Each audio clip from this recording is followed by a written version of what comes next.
Immaculate Heart High School, graduating class of 2020. For the past couple weeks, I've been planning on saying a few words to you for your graduation. And as we've all seen over the last week, what is happening in our country and in our state and in our hometown of LA has been absolutely devastating. And I wasn't sure what I could say to you.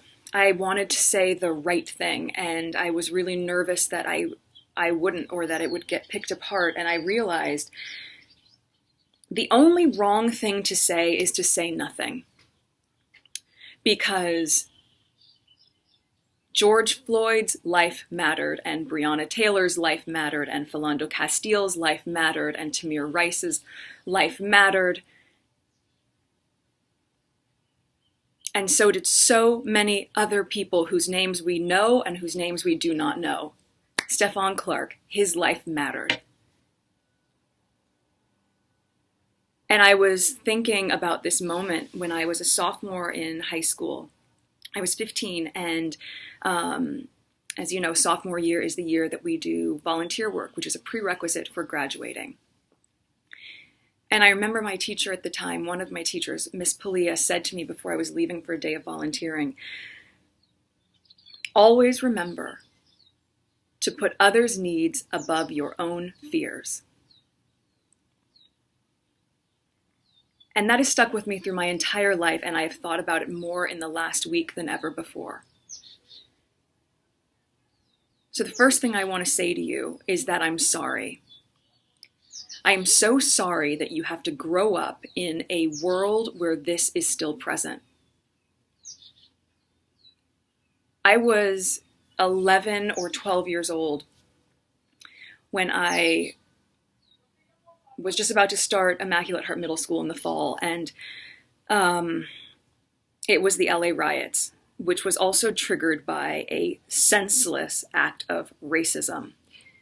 And I remember the curfew, and I remember rushing back home, and on that drive home, seeing ash fall from the sky and smelling the smoke and seeing the smoke billow out of buildings and seeing people run out of buildings carrying bags and looting. And I remember seeing men in the back of a van just holding guns and rifles. And I remember pulling up to the house and seeing the tree that had always been there completely charred. And those memories don't go away.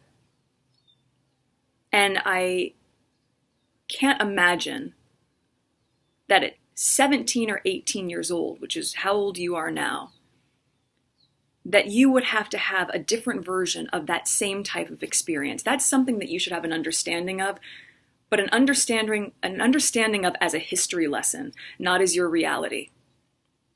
So I am sorry that in a way we have not gotten the world to the place that you deserve it to be. The other thing, though, that I do remember about that time was how people came together. And we are seeing that right now. We are seeing that from the sheriff in Michigan or the police chief in Virginia. We are seeing people stand in solidarity. We are seeing communities come together and to uplift. And you are going to be part of this movement. I know that this is not the graduation that you envisioned.